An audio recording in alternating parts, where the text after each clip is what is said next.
السلام علیکم ورحمۃ اللہ وبرکاتہ نحمدہ ونصلی علی رسولہ الکریم اما بعد فاعوذ باللہ من الشیطان الرجیم بسم اللہ الرحمن الرحیم رب اشرح لی صدری ویسر لی امری واحلل عقدۃ من لسانی یفقہوا قولی اللہم صل علی محمد وعلی آل محمد كما صليت على إبراهيم وعلى آل إبراهيم إنك حميد مجيد اللهم بارك على محمد وعلى آل محمد كما باركت على إبراهيم وعلى آل إبراهيم إنك حميد مجيد۔ الحمدللہ آج دورہ قرآن کا ہمارا 9واں سپارہ اللہ کے فضل و کرم سے سٹارٹ ہو رہا ہے۔ میرا اور آپ کا کوئی کمال نہیں ہے، ہم پڑھنے سننے آ رہے ہیں۔ یہ اللہ کی ذات کا کرم ہے کہ اللہ نے ہمیں سننے کی سنانے کی توفیق بخشی ہے، دنیا کے کاروبار سے ہماری جان چھڑا کے دین کی طرف ہمیں مائل کر دیا ہے۔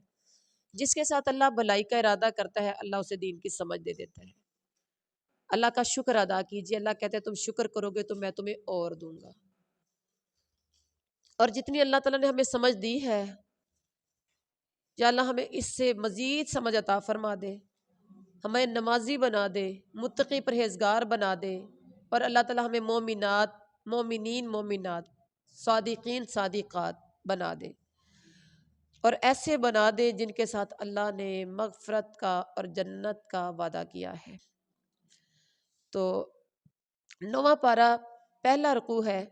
بسم اللہ الرحمن الرحیم، شروع اللہ کے نام سے جو بڑا مہربان نہایت رحم والا ہے۔ قال الملأ الذین استکبروا من قومہ لنخرجنک یا شعیب والذین آمنوا معک من قریتنا او لتعودن فی ملتنا قال اولو کنا کارہین۔ یہاں پہلے رکوع میں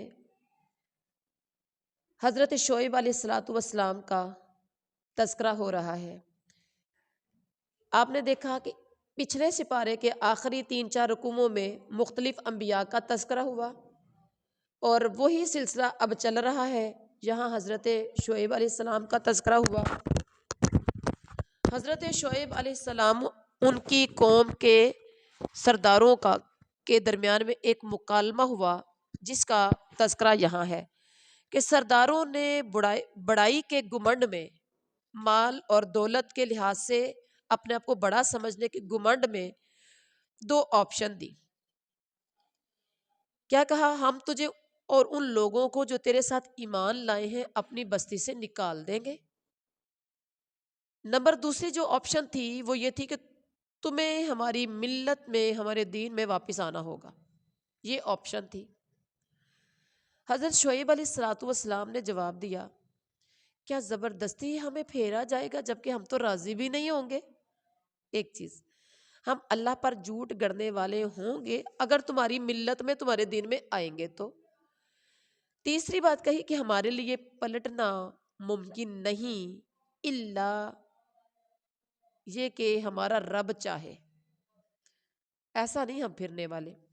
چوتھی بات کہی کہ ہم نے علم والے رب پر اعتماد کر لیا ہے، اب ہم اپنی ملت سے، اپنے دین سے پلٹ کے تمہارے دین میں نہیں آنے والے۔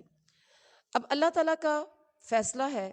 قوم کے سرداروں نے کہا اگر شعیب کی پیروی کی تو برباد ہو جاؤ گے۔ ایک دوسرے کو کہا، سرداروں نے کہا نیچ لوگوں کو، اور آپ کو پتہ ہے جدھر سردار ہوتا ہے چھوٹے لوگ بھی عام طور پر وہاں ہی ہوتے ہیں۔ اللہ تعالیٰ کا فیصلہ ہوا کہ دل ہلا دینے والی آفت بھیج دی، اور فَأَخَذَتْهُمُ الرَّجْفَةُ فَأَصْبَحُوا فِي دَارِهِمْ جَاثِمِينَ۔ اپنے گھروں میں اوندے پڑے رہ گئے۔ جن لوگوں نے حضرت شعیب کو جھٹلایا ایسے ہو گئے جیسے ان گھروں میں رہتے ہی نہیں تھے۔ حضرت شعیب علیہ السلام کے جھٹلانے والے کیا سمجھا اس رکوع سے؟ ٹوٹلی برباد ہو گئے۔ نبی کو جھٹلانے والے کلی طور پر برباد ہو گئے۔ اب حضرت شعیب کی ہجرت کے وقت قوم سے بات چیت کا اللہ تعالیٰ نے اس رکوع میں تذکرہ بھی کیا کہ اپنے رب کے پیغامات پہنچائے، خیر خائی کا حق ادا کر دیا، اس قوم پر کیسے افسوس کروں جو قبول حق سے انکاری ہے۔ کون کہہ رہے تھے؟ حضرت شعیب علیہ السلام۔ اب یہاں ہم نے دیکھنا ہے کہ قافلہ حق میں شامل ہو کر میں نے اور آپ نے اس رکوع سے کیا سمجھ آتی ہے؟ جیسے نبیوں کی چھوٹی جو کمزور ترین، آج ہمارا جو ریگولر جو ہم قرآن کا ترجمہ پڑھ رہے ہیں اس میں بھی تقریباً اس سے ملتا جلتا ہی موضوع تھا، تو کیا سمجھ آتی ہے؟ قافلہ حق میں شامل ہو کر ثابت قدم رہنا ہے اور خوش ہونا ہے کہ الحمدللہ ہم کسی دلیل پر ہیں، ہم کسی صحیح راستے پر ہیں، اور اس راستے میں اگر قربانی بھی دینا پڑے تو بڑی بڑی قربانیاں دینے سے بھی گریز نہیں کرنا، کیونکہ جب آپ حق کا راستہ لیتے ہیں تو اس میں مشکلات تو پھر آتی ہیں، مصائب کا سامنا تو کرنا پڑتا ہے۔ اس کے بعد دوسرا رکوع ہے وَمَا أَرْسَلْنَا مِنْ قَرْيَةٍ مِّن نَبِيٍّ إِلَّا أَخَذْنَا أَهْلَهَا بِالْبَأْسَاءِ وَالضَّرَّاءِ لَعَلَّهُمْ يَضَّرَّعُونَ۔ اور یہاں اللہ تعالیٰ عذاب سے پہلے مکافات عمل کا قانون الہی کا تذکرہ ہے کہ عذاب اللہ تعالیٰ نہیں بھیجتا کسی بھی قوم پر جب تک اللہ تعالیٰ انبیاء نہیں بھیجتا۔ عذاب سے پہلے میرے رب کا قانون ہے، انبیاء علیہ السلام بھیجتا ہے، اور انبیاء سے پہلے تنگی اور سختی میں مبتلا کیا تاکہ عاجزی اختیار کریں، پھر بدحالی کو خوشحالی سے بدلتا کہ اندر کا رجحان کھل کر سامنے آ جائے۔ اللہ آزماتا ہے، کون کبھی خوشحالی دے کے کبھی تنگی دے کر، صبر کتنے کرتے ہیں، رب کے نبیوں کا ساتھ کتنے لوگ دیتے ہیں، پھر اچانک اللہ کی پکڑ آ جاتی ہے کہ انسان کو خبر تک نہیں ہوتی۔ اور قانون کا ایک تو یہ تھا قانون کہ عذاب سے پہلے اللہ نبی بھیجتا ہے، جو آپ نے پڑھا سنا۔ پھر دوسرا قانون ہے کہ اگر ایمان لاتے، تقوی اختیار کرتے تو کیا ہوتا؟ وَلَوْ أَنَّ أَهْلَ الْقُرَىٰ آمَنُوا وَاتَّقَوْا لَفَتَحْنَا بَرَكَاتٍ مِّنَ السَّمَاءِ وَالْأَرْضِ وَلَٰكِن كَذَّبُوا فَأَخَذْنَاهُمْ بِمَا كَانُوا يَكْسِبُونَ۔ دوسرا قانون ہے کہ اگر ایمان لاتے، تقوی اختیار کرتے تو ان پر آسمان و زمین سے برکتوں کے دروازے کھول دیتے، لیکن کیا کیا؟ مکافات عمل کا قانون اٹل ہے، انہوں نے جھٹلایا، یعنی انہوں نے ایمان نہ وہ لائے، تقوی اختیار نہ کیا، تو ہوا یہ کہ برے حساب میں پکڑے گئے۔ پھر یہ بے خوفی اس بات سے کیوں بے خوف ہے کہ رات سوتے میں پکڑے جا سکتے ہیں؟ اس پر اطمینان کیوں ہے کہ کھیل تماشوں میں مصروف لوگوں پر بھی اللہ کا مضبوط ہاتھ پڑ سکتا ہے؟ اللہ تعالیٰ کی چال سے یہ بے خوف کیوں ہے کہ تباہ کرنے والے ہی بے خوف ہوتے ہیں، تباہ ہونے والے ہی بے خوف ہوتے ہیں؟ اب یہاں آپ دیکھیے، رات کے وقت جب سوتے ہوں اچانک عذاب آئے، بھاگ سکتے ہیں؟ کھیل تماشے میں مصروف ہوں، غفلت کی حالت میں عذاب آ جائے، کچھ کر سکتے ہیں؟ اللہ یعنی دشمن جب حملہ کرتا ہے نا کھیل تماشے کی، اس وقت کسی کو کوئی سوچتی نہیں ہے۔ اگر پتہ ہو نا اتنے بجے عذاب آنا ہے تو اس سے پہلے کچھ نہ کچھ، یا دشمن نے حملہ کرنا ہے تو اس سے پہلے کوئی نہ کوئی بچاؤ کا سامان تیار کر سکتے ہیں۔ اللہ کے عذاب سے وہ بھاگ نہیں سکتے، وہ جگہ چینج نہیں کر سکتے، وہاں سے نکل نہیں سکتے۔ یہ رب کا اٹل قانون ہے۔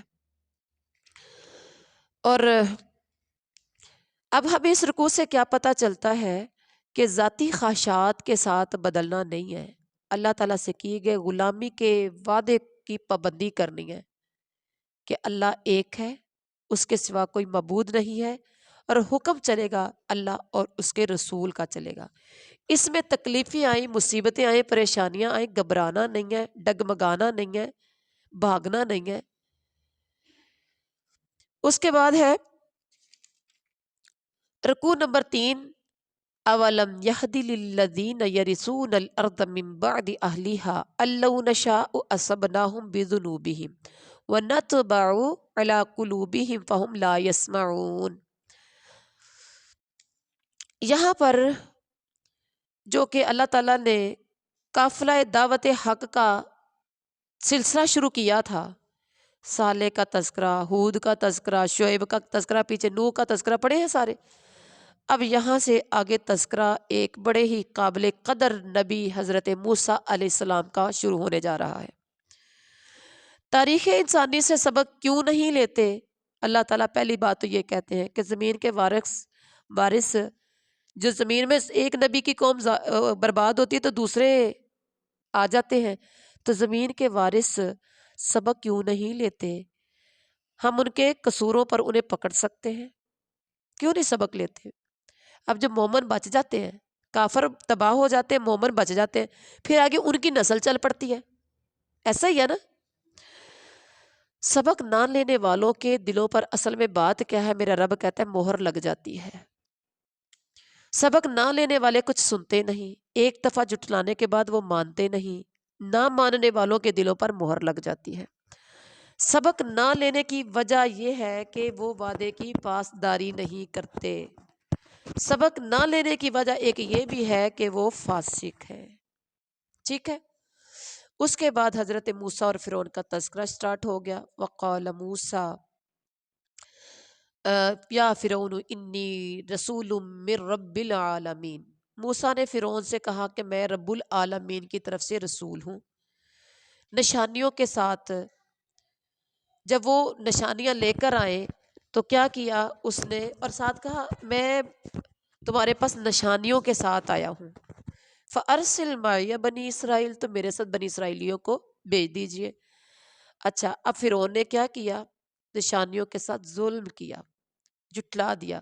موسیٰ نے کہا کہ میں مالک کائنات کی طرف سے آیا ہوں، میں حق کے سوا کوئی بات نہیں کہوں گا، میں رب کی طرف سے واضح دلیل پر واضح دلیل لے کر آیا ہوں، بنی اسرائیل کو میرے ساتھ بھیج دو۔ فرعون کا مطالبہ تھا اگر نشانی لائے ہو اور سچے ہو تو پیش تو کرو، پتہ تو چلے کون سی نشانی رب کی طرف سے لائے ہو۔ حضرت موسیٰ علیہ السلام کا اب یہ ڈیمو لینے کی کوشش کر رہا ہے، کون؟ فرعون۔ ٹیچر ہائر کرتے وقت بھی ڈیمو لیا جاتا ہے، کہیں ورکر رکھتے ہوئے بھی ڈیمو لیا جاتا ہے، تو یہاں فرعون ڈیمو لینے لگا ہے حضرت موسیٰ کا۔ اچھا لاؤ کچھ ہے تو، عصا پھینکا حضرت عیسیٰ نے تو اژدہا بن گیا بہت بڑا، ہاتھ جیب میں ڈالا یا یوں کہہ لیں ہاتھ بغل کے اندر رکھا تو جب نکالا تو چمک رہا تھا، بغیر کسی بیماری کے، بغیر کسی وجہ کے۔ کتنے نشانیاں آ گئیں؟ 2۔ یہ ڈیمو لیا تھا، پہلا جو ڈیمو ہوا تھا کس کا ہوا تھا؟ موسیٰ کا فرعون کے دربار میں۔ تو اب یہاں ہمیں کیا پتہ چلتا ہے کہ اب وہ تھا خواہشات کا پجاری، کون؟ ذاتی خواہشات کا پجاری تھا، اپنے آپ کو رب کہلاتا تھا فرعون۔ اب موسیٰ نبی کا ڈیمو لینے لگا تو خوف زدہ تو ہو ہی گیا۔ ایسا ہوتا ہے جو اب ہم سے کوئی پڑھا لکھا بندہ آتا ہے نا، ہم سے زیادہ کوئی ایکسپیرینسڈ کہ کوئی ایکسپرٹ ہوتا ہے، تو ہوتا ہے کہ جو کم ہوتا ہے وہ خوف زدہ تھوڑا سا ہو جاتا ہے۔ اب لیکن وہ اصل میں ذہنی طور پر غلام تھا، نفس کا پجاری تھا۔ اب آگے رکوع نمبر 4 میں تذکرہ کیا، قال الملأ من قوم فرعون ان ھذا لساحر علیم۔ اب سرداروں سے مشورہ لینے چل پڑا کہ میرے سرداروں بتاؤ کیا ہے یہ؟ تو سرداروں نے آگے سے کہا ماہر جادوگر لگتا ہے۔ کون؟ ماہر جادوگر لگتا ہے، یہی سرزمین سے بے دخل کرنے کا پروگرام لے کر آیا ہے۔ اسے اور اس کے بھائی کو انتظار میں رکھیں، تمام شہروں میں جادوگروں کو ہم بلوا لیتے ہیں۔ اب کیا ہوا، دن طے کیا گیا، جادوگروں کی آمد اور مطالبہ کرنے لگے کہ اگر ہم غالب رہے تو جادوگر کہنے لگے تو ہمیں صلے میں کیا ملے گا؟ فرعون کا وعدہ کیا ملنا ہے؟ بادشاہ سلامت کے مقرب خاص بن جاؤ گے، ایسے ہی ہے۔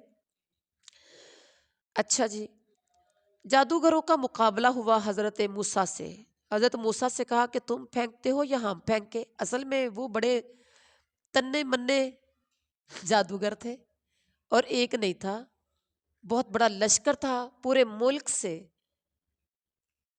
جادوگر آئے تھے، بڑا ناز تھا، بڑا مان تھا انہیں پتا تھا کہ ہم لوگوں کو کرتب دکھا کے لوگوں کی آنکھوں میں جادو کر دیتے ہیں، تو بس آج تو موسیٰ کوئی شے ہی نہیں۔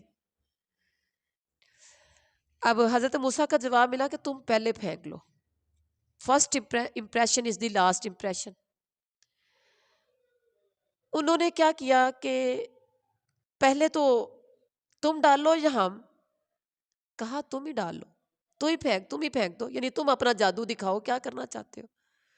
جب انہوں نے ڈالا، ڈنڈے، سوٹے، رسیاں ان کے جو تھے بڑے بڑے سانپ بن کے، تو پورے میدان کو لوگوں کی آنکھوں میں ایسا جادو کیا، پورا میدان سانپوں سے بھر گیا اور لوگ اتنے خوف زدہ ہو گئے۔ اب موسیٰ سے کہا گیا چل تو بھی اپنا کرتب دکھا۔ لوگوں کو پہلے خوف زدہ تو کر دیا انہوں نے۔ اب موسیٰ علیہ السلام نے عصا پھینک دیا، اور جب عصا پھینکا تو وہ ایک بہت بڑا اژدہا بنا، اور جب بہت بڑا اژدہا بنا تو وہ جو جتنے ان کے سانپ تھے ان کو وہ کھانے لگا، پکڑ پکڑ کے منہ میں ڈالی جا رہے، نگلنے شروع ہو گیا۔ یعنی جھوٹے جادو کو اصل جو حق تھا وہ نکل گیا، حق ثابت ہوا وہاں پر، اور جادو باطل رہا۔ فرعون اور اس کے ساتھی مغلوب اور ذلیل ہو گئے۔ جادوگروں نے جب دیکھا، انہیں بات سمجھ میں آ گئی کہ یہ اس کے سامنے ہمارا جادو کچھ نہیں، اس کا مطلب یہ جادو ہے نہیں ہے۔ جادوگر سمجھ کر اندر سے سجدے میں گر گئے۔ آئے تھے فرعون کے بن کے، یہاں موسیٰ کے بن گئے۔ تو جب جادوگروں کا ایمان لانا اور فرعون کی دھمکی کا پھر اللہ نے تذکرہ کیا کہ کہنے لگے ہم نے تو مان لیا موسیٰ اور ہارون کے رب کو، کیونکہ فرعون بھی رب کہتا تھا نا، تو انہوں نے یہ نہیں کہا کہ ہم نے رب کو مان لیا، انہوں نے کہا ہم نے موسیٰ اور فرعون کے رب کو مانا، موسیٰ اور ہارون کے رب کو مانا ہے۔ فرعون نے کہا کہ تم ایمان لائے ہو اس سے پہلے کہ میں تمہیں اجازت دیتا؟ اچھا، میری اجازت کے بغیر ہی؟ اور لگتا ہے یہ تمہاری خفیہ سازش تھی تاکہ اس کے مالکوں کو اقتدار سے بے دخل کیا جائے، تم سب کی سازش ہے، اس کا نتیجہ بھی تمہیں پتہ چل جائے گا۔ میں تمہارے ہاتھ پاؤں مخالف سمتوں سے کٹواؤں گا، سولی چڑھا دوں گا۔ مخالف سمت رائٹ ہینڈ تو لیفٹ فٹ، اس طرح سے۔ جادوگروں نے آگے سے جواب دیا ہمیں پلٹنا تو اپنے رب ہی کی طرف ہے، تمہیں ناراضگی ہمارے ایمان پر ہے، تم ہمارے ایمان لانے کی وجہ سے تم ناراض ہو رہے ہو۔ رب سے انہوں نے دعا کر دی، کیا کہا؟ اے ہمارے رب صبر دے دے، دنیا سے اطاعت گزار بنا کر اٹھانا۔ کیا کہا؟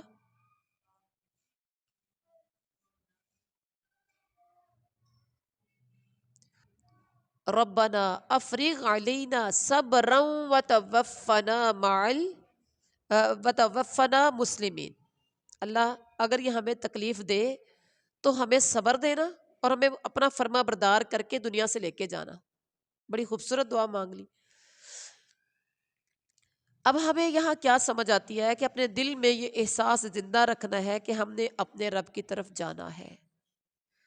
دنیا میں جو بھی ہم کچھ کر رہے ہیں حساب کتاب ہم نے دینا ہے، اللہ کے دربار میں پہنچنا ہے، اللہ کے دربار میں حاضری دینی ہے، وہاں ایک ایک لمحے کا ہم سے حساب و کتاب ہوگا۔ وہ ہے نا قرآن پاک کی ایک صورت میں آتا ہے وَأَمَّا مَنْ أُوتِيَ كِتَابَهُ بِيَمِينِهِ فَيَقُولُ هَاؤُمُ اقْرَءُوا کتابیہ، جس کو نامہ مال دائیں ہاتھ میں دیا جائے گا، وہ لوگوں کو محشر کے میدان میں بھاگتا پھرے گا خوشی کی وجہ سے، ہاؤم اقرؤوا کتابیہ، آج میرا نامہ اعمال پڑھ لو۔ تو یقیناً لوگ پوچھتے ہوں گے کہاں سے لیا؟ وہ کہے گا انی ظننت انی ملاقٍ حسابیہ، جب دنیا میں میں زندگی گزارتا تھا نا تو میرا یقین تھا کہ ایک حساب کا دن آنا ہے۔ تو جو بندے کو پتا ہو کہ ایک حساب کا دن آنا ہے تو وہ پھونک پھونک کر قدم رکھتا ہے، بولنا بھی اس کا سوچ سمجھ کر، ہاتھ چلانا بھی اس کا سوچ سمجھ کر، زبان چلانا اس کا سوچ سمجھ کر، قدم اٹھانا اس کا سوچ سمجھ کر ہوتا ہے۔ اب اس کے بعد ہے رکوع نمبر 5، وقال الملأ من قوم فرعون اتذر موسى وقومه ليفسدوا في الارض ويذرك وآلهتك۔ یہاں اس رکوع کا موضوع ہے کفر کی پارلیمنٹ کا فیصلہ اور اس کے اثرات کیا ہوتے ہیں۔ سرداروں کا اظہار تفتیش ہے، کیا موسیٰ علیہ السلام اور اس کی قوم کو یوں ہی چھوڑ دیا جائے گا کہ ملک میں فساد پھیلائیں، تیری اور تیرے معبودوں کی بندگی چھوڑ بیٹھے؟ یہ سرداروں کا اظہار ہے۔ فرعون نے آگے سے کہا نہیں نہیں نہیں، ایسا تو ہوگا نہیں، سنقتل ابناءہم ونستحیی نساءہم، سزا کیسے دیں گے، بدلہ کیسا لیں گے؟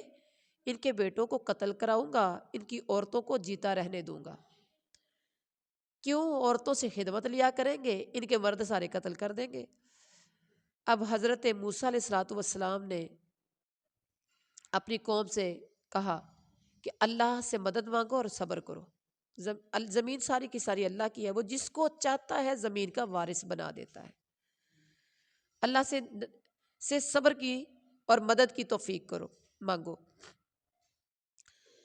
زمین اللہ تعالیٰ کی اپنے بندوں میں سے جسے چاہتا ہے وارث بنا دیتا ہے۔ آخری کامیابی ان کے لیے ہے جو اللہ سے ڈرتے ہوئے کام کریں۔ اور قوم موسیٰ کا جواب کیا تھا؟ تیرے آنے سے پہلے بھی ستائے جاتے تھے، تیرے آنے پر بھی ستائے جا رہے ہیں۔ حضرت موسیٰ نے جواب دیا قریب ہے وہ وقت کہ تمہارا رب تمہارے دشمن کو ہلاک کر دے۔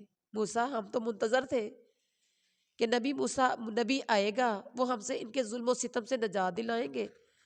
تو موسیٰ کے آنے سے پہلے بھی ستائے جاتے تھے۔ جب پتہ چلا تھا نا، فرعون نے خواب دیکھا تھا کہ بنی اسرائیلیوں میں سے کوئی بندہ اٹھا ہے، اس نے نبوت کا دعویٰ کیا ہے اور اس نے اس کا تخت پلٹ دیا ہے۔ تو جب تعبیر کروائی گئی تو تعبیر کرنے والوں نے کہا کہ آپ کے قوم بنی اسرائیل میں سے اب وہ وقت قریب ہے کہ کوئی پیدا ہوگا اور آپ کے تخت کو پلٹے گا۔ تو اس وقت بھی اس نے کیا کیا تھا؟ حکم جاری کر دیا تھا کہ لڑکوں کو قتل کر دو اور لڑکیوں کو زندہ چھوڑ دو۔ تو پھر بعد میں بھی یہی بات ہوئی جب موسیٰ نبی نے آ کے نبوت کا دعویٰ کیا اور یہ جادوگروں کا یہ سارواں مکالمہ ہوا اور موسیٰ کو اللہ تعالیٰ نے جیت دے دی، فرعون کو مغلوب کر دیا۔ تو اس وقت موسیٰ کے جو قوم کے لوگ تھے سزائیں تو ملنا شروع ہو گئی تھی، ستانا شروع کر دیا تھا۔ تو موسیٰ کی قوم کے لوگ کیا کہہ رہے ہیں؟ آپ کے آنے سے پہلے بھی ستائے جاتے تھے، آج بھی، مطلب فائدہ کیا ہوا؟ تو حضرت موسیٰ نے کہا کہ وہ وقت قریب ہے تمہارا رب تمہارے دشمن کو ہلاک کر دے، تمہیں زمین میں خلیفہ بنا دے، پھر رب دیکھے کہ تم کیسے عمل کرتے ہو۔ اصل میں اللہ تعالیٰ اقتدار جب دیتا ہے نا تو اقتدار بھی آزمائش ہوتی ہے کہ کون کیسا کام کرتا ہے۔ یعنی ہر معاملے میں ہمیں ایک تو اللہ تعالیٰ رکوع میں جو سیکھا، ہر معاملے میں ہمیں اللہ سے مدد مانگنی ہے، صبر سے کام رکھنا ہے، اور اگر اللہ اقتدار دے تو پھر کیا ہے؟ وہ ایک آزمائش ہے، اللہ کی آزمائش پہ پورا اترنے کے لیے پوری کوشش کرنی ہے۔ رکوع نمبر 6 میں ہے وَلَقَدْ أَخَذْنَا آلَ فِرْعَوْنَ بِالسِّنِينَ وَنَقْصٍ مِّنَ الثَّمَرَاتِ لَعَلَّهُمْ يَذَّكَّرُونَ۔ اب یہاں تذکرہ کس چیز کا ہوا کہ آل فرعون پر آنے والے عذابات کا تذکرہ کیا گیا ہے اس رکوع میں۔ قحط اور پیداوار کی کمی سے قحط بھیجا اور پیداوار کی کمی دی شاید ہوش میں آ جائیں۔ نمبر 2 طوفان بھیجا شاید ہوش میں آ جائیں، اور ٹڈی دل چھوڑے ان کے اوپر، وہ ایک پرندے ہوتے ہیں، اور تاکہ شاید یہ ہوش میں آ جائے۔ پھر اس کے بعد مینڈک، جوئے، خون کا عذاب ان پر آیا۔ جو عذاب آیا، یعنی جوؤں کا عذاب آیا تو ایسے لگا جیسے ہر طرف جوئے ہی جوئے تھی، اور اسی طرح سے خون کا جو عذاب آیا تو جب دکھنے میں پانی ہوتا تھا، جب منہ کے قریب کرتے تھے تو وہ خون ہی خون ہوتا تھا۔ ہنڈیاں بنانے لگتے تھے، پانی ہنڈیا میں ڈالنے لگتے تو وہ بھی سارا خون ہی خون ہوتا تھا۔ بستر پر لیٹنے لگتے تو وہ دکھنے میں بستر ہے لیکن جب لیٹنے لگتے تو وہ خون ہی خون ہوتا۔ یعنی اس طرح سے عذابات ان پر آئے۔ تو عذاب پر آل فرعون کا رویہ کیا تھا؟ اچھا زمانہ آتا تو کہتے ہم اسی کے مستحق تھے، برا زمانہ جب آتا یعنی قحط میں جب پکڑے جاتے تو حضرت موسیٰ اور ان کے ساتھیوں کو فعال بد ٹھہراتے تھے۔ کیا کہتے تھے؟ یہ جو کچھ ہے یہ ان کی نحوست کی وجہ سے ہے۔ جب پکڑ ہوتی تو موسیٰ سے دعا کرواتے، جب بھی کسی عذاب میں مبتلا ہوتے تو جب تک وہ عذاب ان سے نہ ٹلتا تھا جب تک حضرت موسیٰ سے وہ دعا نہیں کراتے تھے۔ حضرت موسیٰ نبی دعا کرتے اور تو پھر وہ عذاب ٹلتا تھا اللہ تعالیٰ کا۔ اچھا اس کے بعد وعدے کیا کرتے تھے کہ تیری بات مانیں گے، یہ دعا کر دو، یہ ہٹا دو ہم سے عذاب، تو پھر کیا کریں گے؟ ہٹ جائے گا تو کیا کریں گے؟ تیری بات مانیں گے، بنی اسرائیل کو تیرے ساتھ ہم بھیج دیں گے۔ جب عذاب ہٹایا جاتا تو پھر وعدے سے پلٹ جاتے تھے۔ اور اللہ تعالیٰ کا فیصلہ کیا ہوا کہ آل فرعون کو سمندر میں غرق کر دیا اور وہ سب کو برباد کر دیا، جو وہ بناتے تھے، جو وہ چڑھاتے تھے، جو کچھ کرتے تھے، سب کچھ ختم کر دیا۔ بنی اسرائیل کو ان کے صبر کی وجہ سے سمندر سے گزار دیا اور زمین کے مشرق و مغرب کا انہیں وارث بنا دیا۔ تو بنی اسرائیل کا رویہ اور حضرت موسیٰ علیہ الصلوۃ والسلام کی تنبیہ تھی کہ حضرت موسیٰ سے فرمائش کی، اے اب جب پار ہو گئے تو اگلی آیات میں دیکھیے، وَجَاوَزْنَا بِبَنِي إِسْرَائِيلَ الْبَحْرَ فَأَتَوْا عَلَىٰ قَوْمٍ يَعْكُفُونَ عَلَىٰ أَصْنَامٍ لَّهُمْ، کہنے لگے ایسا معبود موسیٰ نبی ہمارے لیے بھی بنا دو جیسے لوگوں کے معبود ہیں۔ موسیٰ کا جواب تھا کہ تم لوگ نادانی کی باتیں کرتے ہو، یہ لوگ جس طریقے سے پیروی کر رہے ہیں وہ برباد ہونے والا ہے۔ جو لوگ جو عمل یہ کر رہے ہیں سراسر یہ باطل ہے۔ کیا میں اللہ تعالیٰ کے سوا کوئی معبود تمہارے لیے تلاش کروں؟ وہ اللہ تعالیٰ ہی ہے جس نے تمام قوموں پر تمہیں فضیلت بخشی ہے۔ اللہ تعالیٰ نے تمہیں فرعون سے نجات دیا، یہ بات یاد رکھو۔ کتنا بڑا انعام تھا، کتنا بڑا احسان تھا کہ آنکھوں کے سامنے فرعونیوں کو غرق کیا اور ان کو وہیں سے گزار دیا تھا۔ عقل مند ہوتے، سمجھدار ہوتے تو ساری زندگی یہ یاد رکھتے، اپنی نسلوں کو یہ سبق دے کے جاتے کہ ان کو کیوں غرق کیا تھا ہماری آنکھوں کے سامنے، اور ہماری حیثیت تھی اس وقت کیا تھی اس وقت ان کی نظروں میں، لیکن اللہ نے اتنی عقل نہیں دی تھی۔ ٹھیک ہے، اللہ تعالیٰ کے نبی موسیٰ نے کہا کہ تمہیں فرعون سے نجات دی ہے۔ کس چیز سے نجات دی ہے؟ وہ تمہارے بیٹوں کو قتل کیا کرتے تھے اور تمہاری بیٹیوں کو زندہ رہنے دیا کرتے تھے تاکہ تم ان کی خدمت کرو۔ اب اس آیت کریمہ میں اس رکوع سے ہمیں سمجھ آتی ہے کہ کامیابی کے مقام تک پہنچنے کے لیے پہلی چیز صبر کرنا ضروری ہے، اور دوسری بات یہ ہے کہ اگر اللہ آپ کو کامیاب کر دیتا ہے تو پھر آپ کا امتحان شروع ہو جاتا ہے، اور جو ثابت قدم رہے گا کامیاب صرف وہ بندہ ہو سکتا ہے۔ اس کے بعد رکوع نمبر 7 ہے، وَوَاعَدْنَا مُوسَىٰ 30 لَيْلَةً وَأَتْمَمْنَاهَا بِعَشْرٍ فَتَمَّ مِيقَاتُ رَبِّهِ 40 لَيْلَةً۔ یہاں بڑی خوبصورت سی بات کا تذکرہ کیا گیا ہے، ایک انوکھی ملاقات ہو رہی ہے۔ کسی کی ملاقات ہو اپنے سے بڑے کے ساتھ، یوں کہہ لیں آج کے وزیروں مشیروں سے جن کی ملاقاتیں ہوتی ہیں بڑا خوش ہوتا ہے، جو کسی وزیر مشیر سے ملاقات کر کے آتا اس کے پاؤں نہیں ٹکتے۔ تو یہاں جس سے ملاقات ہو رہی ہے یہ ایک انوکھی ملاقات ہے، ایسی ملاقات آپ نے آج تک نہیں دیکھی ہوگی۔ اور ملاقات سے پہلے کیا ہوا کہ اللہ تعالیٰ کا حضرت موسیٰ کو طلب کرنا، خود بلانا، خود بلایا موسیٰ کو، اور 40 دن کوہ طور پر گزارنے کے لیے تیاری کروائی، ٹرینڈ کیا۔ اللہ سے ملاقات کرنی ہے تو 40 دن پہلے ٹرینڈ کیا، تیاری کروائی۔ حضرت ہارون موسیٰ جاتے ہوئے ہارون کو جانشین بنا کے گئے کہ 40 دن میں نے جانا ہے تو پیچھے میرے کوئی جانشین ہونا چاہیے جو میرے کام بعد میں سنبھال سکے، اور ہدایات کیا دی کہ ٹھیک کام کرنا، اصلاح کرنا، اور مفسدین کے طریقوں پر نہ چلنا، قوم میں جو فسادی ہونا ان کے راستہ اختیار نہیں کرنا۔ اب ہوا یہ، حضرت موسیٰ کی رب سے ملاقات کا وقت طے ہوا، وقت مقرر ہوا۔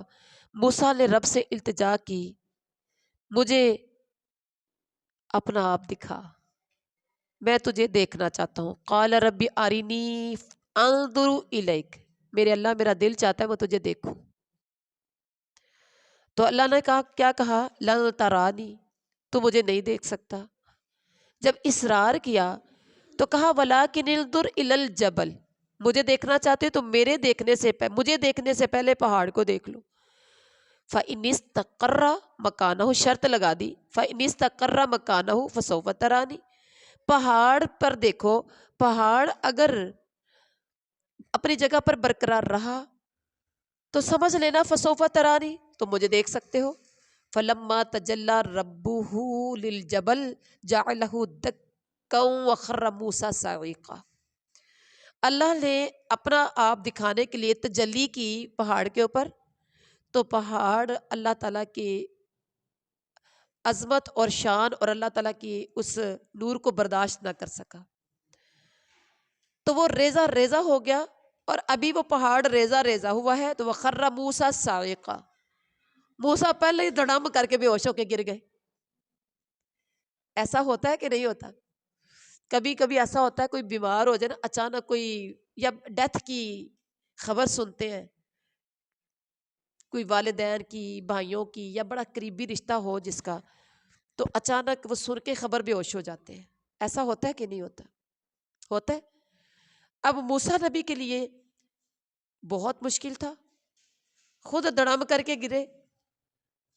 فلما افاقا قال سبحانک تبت الیک وانا اول المؤمنین،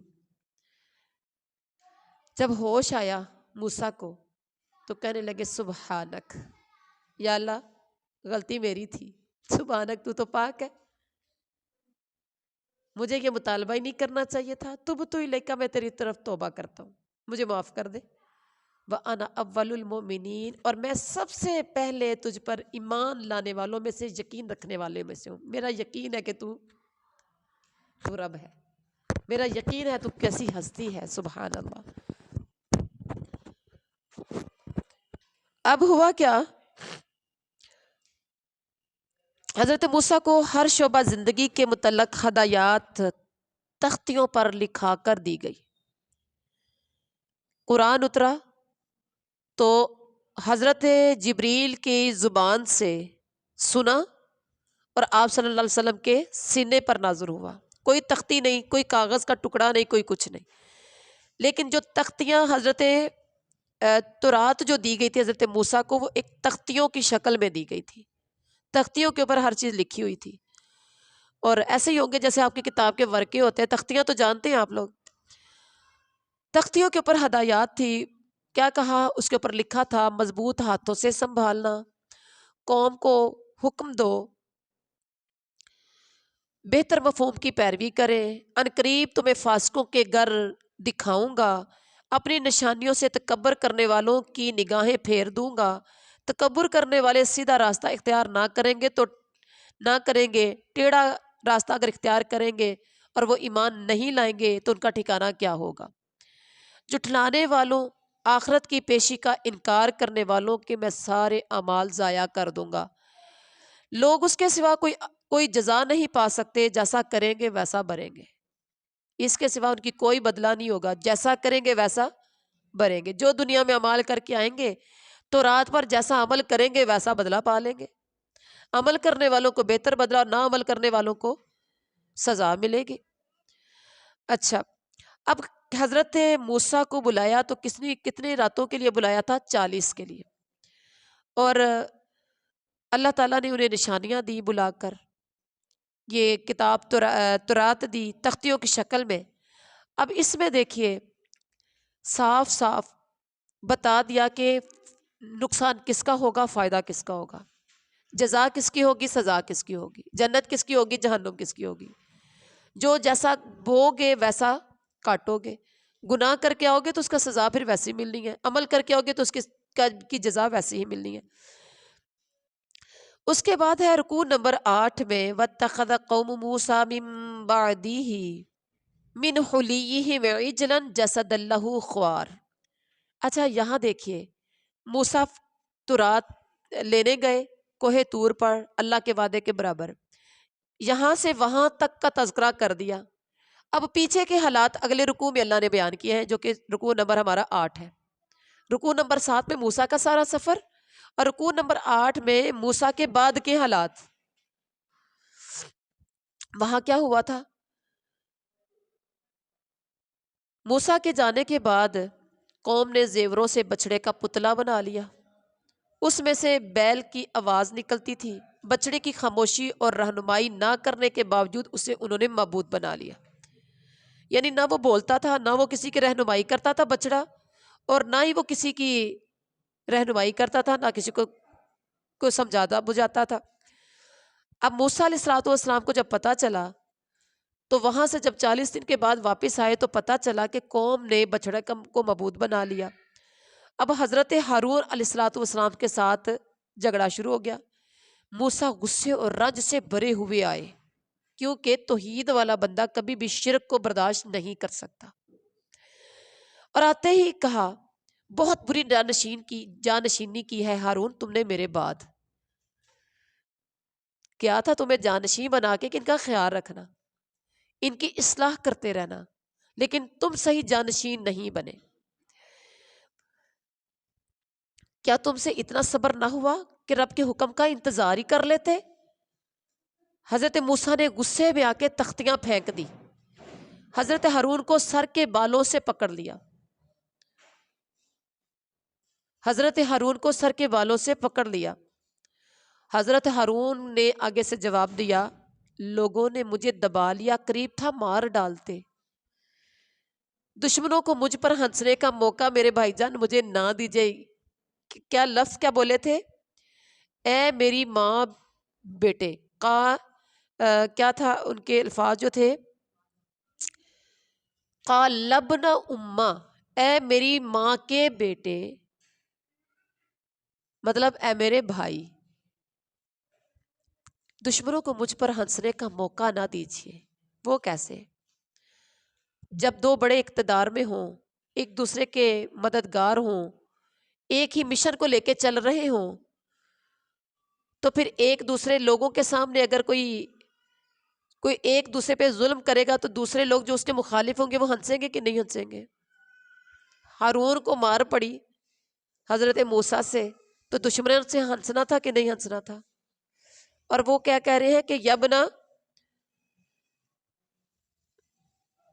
قال ابن امّا، اے میری ماں کے بیٹے، ان القوم استضعفونی وکادوا یقتلوننی، انہوں نے مجھے کمزور سمجھا اور قریب تھا مجھے مار دیتے، فلا تشمت بی الاعداء، مجھے دشمنوں کے سامنے گالی نہ دینا، ولا تجعلنی مع القوم الظالمین، اور مجھے ظالم قوم میں شامل نہ کر، کیونکہ یہ ظلم میں نے نہیں کیا، یہ ظلم میں نے نہیں کیا، یہ جو کام کر رہے ہیں یہ انہوں نے کیا، میں نے نہیں کیا، مجھے اس ظلم میں شامل نہ کیجیے۔ حضرت موسیٰ علیہ السلام کو جب احساس ہوا تو پھر اللہ سے ہاتھ اٹھا کے دعا کر دی، رب اغفر لی ولی اخی وادخلنا فی رحمتک وانت ارحم الراحمین۔ بڑی خوبصورت دعا، اللہ مجھے اور میرے بھائی کو معاف کر دیجئے اور ہم دونوں کو اپنی رحمت میں داخل کیجیے، اور تو بہترین رحم کرنے والا ہے۔ پتہ چلتا ہے کہ اگر رب رحم نہ کرے اور درگزر نہ کرے تو انسان برباد ہو جاتا ہے، اور ہمیں ہمیشہ رب سے رحمت کی دعائیں کرنی ہیں، ہم نے اس رکوع میں جو سیکھا ہے، اور سب سے بڑھ کر اللہ رحیم ہے، اور ہمیشہ اللہ تعالیٰ سے اپنے گناہوں کی معافی مانگتے رہنا چاہیے۔ اس کے بعد رکوع نمبر 8، ان الذین اتخذوا العجل سینالهم غضب من ربهم وذلۃ فی الحیاۃ الدنیا وکذلک نجزی المفترین۔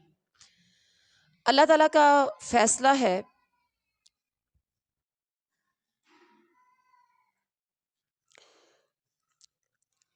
اللہ تعالیٰ کا فیصلہ ہے اس والے رکوع میں، رکوع نمبر 9 میں، کہ بچڑے کو معبود بنانے والے رب کے غضب کا شکار ہوں گے، دنیا کی زندگی میں ذلیل و رسوا ہوں گے۔ جو لوگ برے عمل کریں پھر توبہ کر کے آ جائیں، پھر اللہ تعالیٰ سے معافی مانگے تو اللہ تعالیٰ معاف کرنے والا ہے۔ اللہ تعالیٰ جسے چاہتا ہے سزا دیتا ہے، اللہ کی رحمت ہر چیز پر چھائی ہوئی ہے، اور اللہ تعالیٰ کی رحمت ان کے لیے ہے جو نافرمانی سے بچیں۔ اللہ کی رحمت کن کے لیے ہے؟ جو نافرمانی سے بچیں، زکوٰۃ دیں، آیات پر ایمان لائیں۔ اب اللہ تعالیٰ کی رحمت نبی امی کے پیروکاروں کے لیے ہے، ایمان لانے والوں، نبی کی حمایت اور مدد کرنے والوں، قرآن کی پیروی کرنے والوں کے لیے فلاح ہی فلاح ہے، کامیابی ہی کامیابی ہے۔ حضرت موسیٰ علیہ السلام کا جب غصہ ٹھنڈا ہو گیا، اب اگلا محاذ شروع ہو جاتا ہے۔ غصہ ٹھنڈا ہوا تو تختیاں اٹھا لی۔ وَلَمَّا سَكَتَ عَن مُوسَى الْغَضَبُ أَخَذَ الْأَلْوَاحَ، جو تختیاں پھینکی تھی غصے میں آ کے، جب غصہ گیا تو تختیاں پکڑ لی۔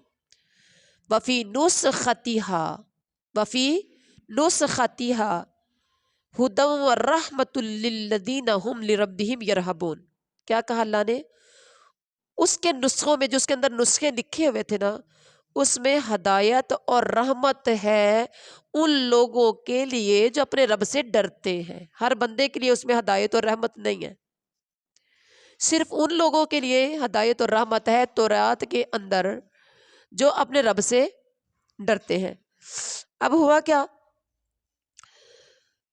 قوم کے 70 آدمیوں کو مقررہ وقت پر، یعنی جب ان کو یہ تورات پڑھ کے سنائی کہ مجھے یہ اللہ نے کتاب دی، یا نہ مانے، انہوں نے کہا نہیں، پہلے آپ ہمیں کوہ طور پر لے کر جائیے، وہاں اللہ کے سامنے بات چیت ہو، پھر دیکھتے ہیں۔ قوم کے 70 آدمیوں کو ایک اللہ سے ٹائم طے ہوا، 70 آدمیوں کو وہاں پر وقت پر لے گئے اللہ کے سامنے، اللہ کی حاضری کے لیے۔ اور وہ جو 70 آدمی تھے وہ قبیلوں کے بڑے بڑے سردار تھے۔ آپ کو پتہ ہے، پیچھے بھی آپ نے کئی بار پڑھا کہ سردار کے پیچھا ہی زیادہ لوگ کرتے ہیں، ایسے ہی ہے۔ اور تو قوم کے 70 آدمیوں کو چن لیا گیا۔ لوگوں کو وہاں پر جب انہوں نے کہا کہ ہم تو نہیں مانیں گے جب تک ہم موسیٰ کے رب کو نہیں دیکھیں گے، تو لوگوں کو زلزلے نے پکڑ لیا۔ زلزلے نے پکڑا تو وہیں بے ہوش ہو گئے، مر گئے۔ موسیٰ علیہ السلام نے جب دیکھا تو معافی مانگی اور دنیا آخرت کی بھلائیوں کی دعا کی، اور پھر اللہ تعالیٰ سے کہا کہ یا اللہ اگر مارنا ہی تھا ان کو، یا اللہ اگر مارنا ہی تھا تو ان کو پہلے مار لیتا، اب میں لے کر آیا ہوں، مر گئے تو لوگ مجھے تو پیچھے چھوڑیں گے نہیں، ایسا ہوگا کہ نہیں ہوگا؟ پھر کیا ہوا؟ اللہ تعالیٰ نے ان کو دوبارہ زندہ کیا، اور اس کے بعد اللہ تعالیٰ نے نبی امی کون ہے؟ الذین یتبعون الرسول النبی الامی الذی یجدونہ مکتوبا عندہم فی التوراۃ والانجیل۔ جو لوگ نبی امی کی اتباع کریں گے کامیابی تو صرف ان کی ہوگی۔ حضرت موسیٰ علیہ السلام کی امت، ان کی کتابوں میں بھی نبی امی کا تذکرہ تھا، حضرت عیسیٰ کی کتاب میں بھی نبی امی کا تذکرہ ہے۔ تورات اور انجیل کی جو نبی امی پر کتاب اتری ہے یہ اس کی تصدیق کرتی ہے۔ نیکی کا حکم دیتا ہے، بدی سے روکتا ہے، نبی امی پاک چیزیں حلال کرتا ہے، ناپاک چیزوں کو حرام کرتا ہے، ان پر سے وہ بوجھ اتارتا ہے جو ان پر لدے ہوئے ہیں، وہ بندشیں کھولتا ہے جن میں وہ جکڑے ہوئے تھے، لوگ ان پر ایمان لائیں، ان کی حمایت اور مدد کریں، ان کا اتباع کریں گے تو فلاح پائیں گے۔ اب یہاں اس رکوع میں جو بات کہی گئی اور ساتھ کہا اولئک هم المفلحون، پھر ہی فلاح پائیں گے، پھر ہی کامیابی پائیں گے۔ پتہ چلا کہ محمد الرسول اللہ صلی اللہ علیہ وسلم کی پیروی اختیار کریں گے تو کامیابی ہوگی۔ اللہ ہم سب کو اپنے پاک پیغمبر کا تابع دار بنا دے، فرما بردار بنا دے۔ اس کے بعد رکوع نمبر 10 کا تذکرہ ہے، قل یا ایھا الناس انی رسول اللہ الیکم جمیعا الذی لہ ملک السماوات والارض لا الہ الا هو یحیی و یمیت۔ آخری نبی حضرت محمد الرسول اللہ صلی اللہ علیہ وسلم اور قوم موسیٰ کے حالات کا تذکرہ ہے اس والے رکوع کا موضوع، رکوع نمبر 10 کا۔ نبی صلی اللہ علیہ وسلم کی رسالت جو ہے، سب سے پہلے یہ بات منوائی کہ نبی کی رسالت انسانیت کے لیے ہے۔ قل یا ایھا الناس انی رسول اللہ الیکم، اے لوگو میں تم سب کی طرف اللہ کا رسول ہوں۔ سارے انسانوں کے لیے پیغمبر ہے نبی امی، نبی صلی اللہ علیہ وسلم بادشاہ کائنات کے پیغمبر ہیں۔ ایمان لاؤ اللہ پر اور نبی امی پر جو اللہ کے احکامات مانتا ہے، ان کی پیروی اختیار کرے تاکہ ہدایت پالو۔ اس کے بعد پھر قوم موسیٰ کا تذکرہ کیا گیا، وَمِن قوم موسیٰ أُمَّةٌ يَهْدُونَ، کہ ایک گروہ ہے موسیٰ علیہ السلام کی قوم میں، ایک گروہ ہے حق کے مطابق ہدایت دیتا ہے، حق کے مطابق انصاف کرتا ہے۔ قوم کو 12 گرانوں میں 12 گروہوں میں تقسیم کر کے مختلف گروہوں کی شکل دے دی۔ موسیٰ علیہ السلام سے پانی کا انہوں نے مطالبہ کیا، جب گروہوں نے تو عصا کے چٹان پر مارتے ہی 12 چشمے پھوٹ نکلے۔ اللہ تعالیٰ نے ہر گروہ کے لیے پانی پینے کی جگہ مقرر کر دی۔ اللہ تعالیٰ نے ان پر بادل کا سایہ کر دیا۔ موسیٰ کی قوم پر کتنے انعامات ہوئے۔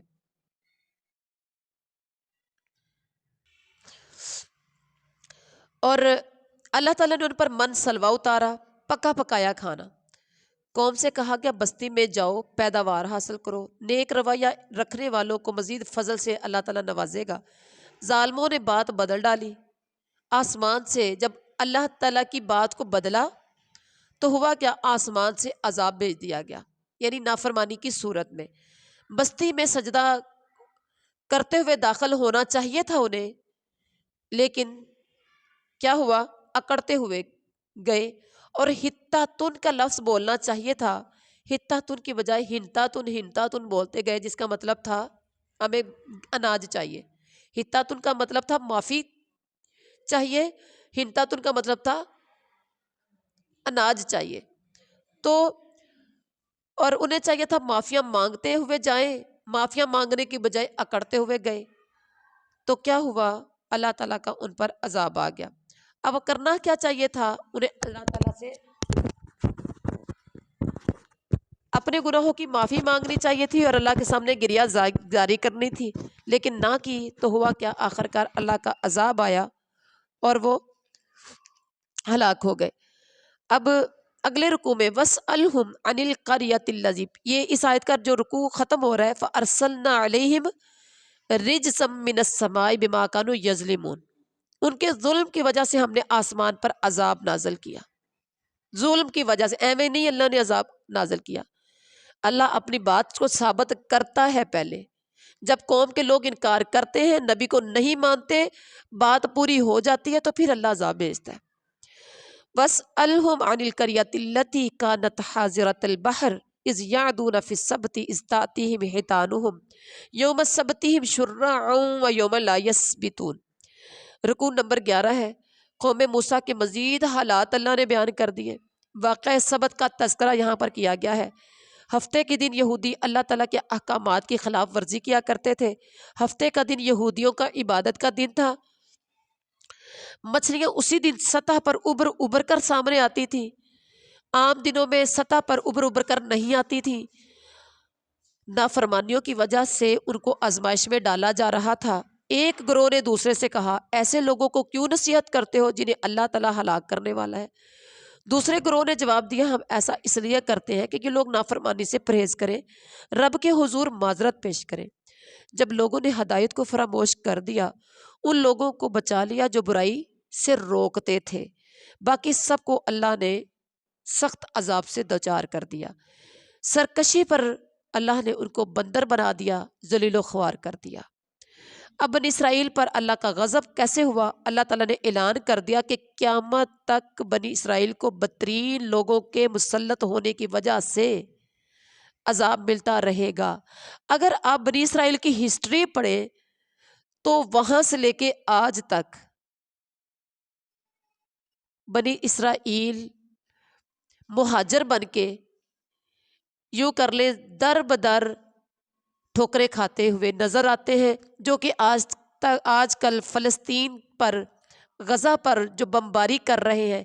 ایک وقت آنا ہے کہ کامیابی پھر بھی فلسطین کی ہونی ہے، یہ آج لکھ لیجئے گا، یہ لکھ لیجئے گا انشاءاللہ۔ وقتی طور پر ان پہ آزمائش ضرور ہے، ان پر مصیبت ضرور آئی ہے، ان کی بھی اللہ ان کا بھی امتحان لے رہا ہے، لیکن آخر کار کامیابی غزہ کے مسلمانوں اور فلسطین کے مسلمانوں کی ہے، کیونکہ یہاں میرے رب نے کہا ہے کہ ان پر کیا ہے، ان کی نافرمانیوں کی وجہ سے، بدترین لوگوں کے مسلط ہونے کی وجہ سے ان کو عذاب ملتا رہنا ہے، اور یہ قیامت تک کے لیے ہے میرے رب کا فیصلہ۔ وقتی طور پر اگر وہ غالب آ بھی جائیں گے، لیکن یہ حقیقت ہے کہ انہوں نے ذلیل ہونا ہے۔ اور اللہ تعالیٰ نے زمین کے ٹکڑے ٹکڑے کر کے بہت سی قوموں میں انہیں تقسیم کر دیا۔ پہاڑ ان پر اس طرح چھا گیا کہ گویا وہ چھتری ہے، ان کا گمان تھا کہ ان پر آن گرے گا۔ بنی اسرائیل کے حالات کچھ بیان کیے کہ کچھ نیک تھے، کچھ اس سے مختلف تھے، یعنی نیک نہیں تھے۔ ناخلف لوگ جانشین ہوئے جو کتاب الہی سے دنیا کے فائدے سمیٹتے ہیں اور معافی کی امید رکھتے ہیں۔ دنیا سامنے آئے تو دنیا لے لیتے ہیں، اپنا فائدہ کر جاتے ہیں۔ ان سے کتاب کا وعدہ لیا جا چکا ہے کہ اللہ تعالیٰ کے نام پر وہ بات کہے جو حق ہے، جو سچ ہے۔ جو لوگ کتاب کی پابندی کرتے ہیں، نماز قائم کرتے ہیں، ایسے نیک کردار لوگوں کا اجر ضائع نہیں ہوتا۔ اب اللہ تعالیٰ کا مطالبہ کیا تھا بنی اسرائیل سے کہ کتاب کو مضبوطی سے تھامو، جو کچھ اس میں ہے اسے یاد رکھو، امید ہے کہ تم بچ جاؤ گے۔ لیکن نہ انہوں نے کتاب کو مضبوطی سے تھاما اور نہ اس کو یاد کیا۔ تو اب اللہ تعالیٰ، یعنی ہم نے اس رکوع میں کیا پڑھا کہ ہم نے جو ہمارے نبی حضرت محمد رسول اللہ صلی اللہ علیہ وسلم پر کتاب نازل ہوئی، ہمیں اس کو مضبوطی سے تھامنا ہے، اسے یاد رکھنا ہے۔ جیسے یہودیوں نے تورات پر عمل نہیں کیا، اپنے نبی کی بات نہیں مانی، اس کو مضبوطی سے نہیں تھاما تو ذلت رسوائی ان کا مقدر بنی۔ اگر ہم نے بھی قرآن کو مضبوطی سے نہ تھاما، اس پر عمل نہ کیا، تو ان کی طرح یاد رکھنا تم بھی صفحہ ہستی سے مٹ جاؤ گے، نہ سمجھو گے تو مٹ جاؤ گے۔ اے بلند مقام والو، تمہارا نام و نشان تک نہ ہوگا، تمہاری داستان تک نہ ہوگی داستانوں میں۔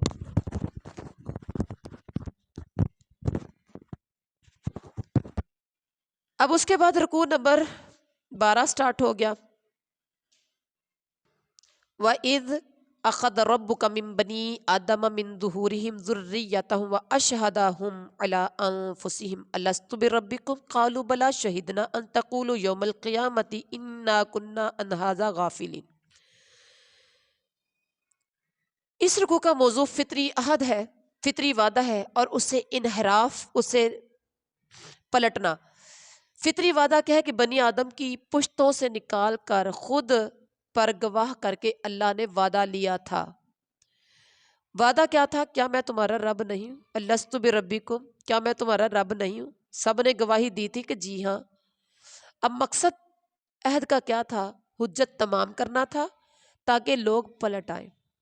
فطری وعدے سے انحراف کی مثال دی گئی۔ ایک شخص کو آیات کا علم عطا کیا، پابندی سے نکل بھاگا، شیطان پیچھے پڑ گیا، بھٹکنے والوں میں شامل ہو گیا۔ آیتوں کے ذریعے بلندی مل سکتی تھی مگر وہ زمین کی طرف جھک کر رہ گیا، زمین کی پستیوں میں جا گرا، خواہش نفس کے وہ پیچھے پڑ گیا۔ اس کی حالت کتے کی سی ہے، اس کی حالت کتے کی سی ہے۔ آپ ذرا غور کریے، آیت نمبر 176 ہے، فَمَثَلُهُ كَمَثَلِ الْكَلْبِ إِن تَحْمِلْ عَلَيْهِ يَلْهَثْ أَوْ تَتْرُكْهُ يَلْهَثْ۔ اس بندے کی مثال کتے کی طرح ہے، حملہ کرو تو بھی زبان لٹکائے، نہ کرو تو بھی زبان لٹکاتا ہے۔ یہ مثال آیات کو جھٹلانے والوں کی ہے۔ جسے اللہ تعالیٰ نے ہدایت بخشے وہی ہدایت پاتا ہے، جسے اللہ ہدایت سے محروم کر دے وہ نامراد ہی رہتا ہے۔ ان کے پاس دل ہے، جو بے ہدایتے لوگ ہیں، ان کے پاس دل ہے، سوچتے نہیں، آنکھیں ہیں، دیکھتے نہیں، کان ہیں، سنتے نہیں۔ دنیا میں تو بڑے دور اندیش ہیں، بڑے سمجھدار ہیں، دنیا داری کے لیے بڑے سمجھدار ہیں، دین کے معاملے میں دل ہے، سوچتے نہیں، آنکھیں ہیں، دیکھتے نہیں، کان ہے، سنتے نہیں، جانوروں کی طرح ہے۔ اللہ کیا کہتے ہیں؟ اولئک کالانعام، یہ جانوروں جیسے ہیں، بل ہم اضل، بلکہ اس سے بھی زیادہ گئے گزرے ہیں۔ جانور اپنے مالک کو پہچان جاتا ہے۔ کوئی کتا پالے نا تو کتا اپنے مالک کے ساتھ 2-4 دن میں مانوس ہو جاتا ہے۔ کوئی بلی گھر میں رکھو تو بلی مانوس ہو جاتی ہے۔ کوئی گدھا گھوڑا گھر میں رکھو تو وہ مانوس ہو جاتا ہے، کہیں بھی بھٹک جائے تو چلتا پھرتا گھر میں واپس آ جاتا ہے۔ آپ کبوتر کی مثال لے لو، جو کبوتر باز ہیں، ان کے کبوتر شام کو واپس آ جاتے ہیں، سارا دن ان کا وہ کیا کہتے ہیں، ان کا جو بھی انہوں نے بنایا ہوتا ہے، ڈربا بنایا ہوتا ہے یا کیج بنایا ہوتا ہے، ان کے لیے کھڈا بنایا ہوتا ہے، خالی سارا دن رہتا ہے، شام کو سارے واپس آ جاتے ہیں۔ تو اللہ کہتے ہیں پہلی بات تو یہ جانوروں جیسے ہیں، بل ہم اضل، نہیں، جانور بھی مالک کو پہچانتا ہے، یہ تو ان سے بھی گئے گزرے ہیں۔ کیوں؟ اس لیے اولئک هم الغافلون، یہ غافل ہیں، حق سن نہیں سکتے، حق دیکھ نہیں سکتے، حق سمجھ نہیں سکتے، تو یہ غافل ہے۔ وَلِلَّهِ الْأَسْمَاءُ الْحُسْنَى فَادْعُوهُ بِهَا، بڑی خوبصورت آگے بات کی، اللہ کے بڑے اچھے بڑے پیارے نام ہیں، اللہ کو ان کے ساتھ پکارا کرو۔ وَذَرُوا الَّذِينَ يُلْحِدُونَ فِي أَسْمَائِهِ سَيُجْزَوْنَ مَا كَانُوا يَعْمَلُونَ۔ اب کیا ہے؟ اللہ تعالیٰ مستحق ہے اس بات کا کہ اللہ کو پکارا جائے۔ ان لوگوں کو چھوڑ دو جو ناموں کو ٹیڑھا کرتے ہیں۔ اللہ تعالیٰ اس کے بعد ہمیں اس رکوع میں سمجھ کے آتی ہے کہ اللہ کے فطری عہد کو ہم نے پورا کرنا ہے، کہ ہم نے کہا تھا اللہ ہمارا رب ہے، تو لہٰذا آج بھی مرنا جینا سب کچھ اللہ کے نام کا ہی ہونا چاہیے۔ رکوع نمبر 13 میں جو تذکرہ کیا، والذین کذبوا بآیاتنا سنستدرجهم من حیث لا یعلمون، یہ آیات کے جھٹلانے والوں کا آیات کو جھٹلانے والوں کے انجام کا تذکرہ ہو رہا ہے۔ بتدریج تباہی کی طرف لے جائیں، خبر نہیں ہوگی، یہ صرف ڈیل ہے۔ پھر اس کے بعد توحید کے دلائل دیے۔ کیا ان لوگوں نے آسمان و زمین کے انتظام پر کبھی غور نہیں کیا؟ کیا اللہ تعالیٰ کی پیدا کی ہوئی چیز کو آنکھیں کھول کر نہیں دیکھتے؟ کیا یہ نہیں سوچا کہ مہلت زندگی پوری ہونے کا وقت قریب آ چکا ہے؟ جس کو اللہ تعالیٰ رہنمائی سے محروم کر دے اس کا کوئی رہنما نہیں ہے، کوئی اپنی ذات کے نفع نقصان کا اختیار نہیں رکھتا، اللہ تعالیٰ جو چاہتا ہے وہی ہوتا ہے۔ پھر اس کے بعد قیامت کا تذکرہ کیا کہ آخر وہ گھڑی کب آئے گی۔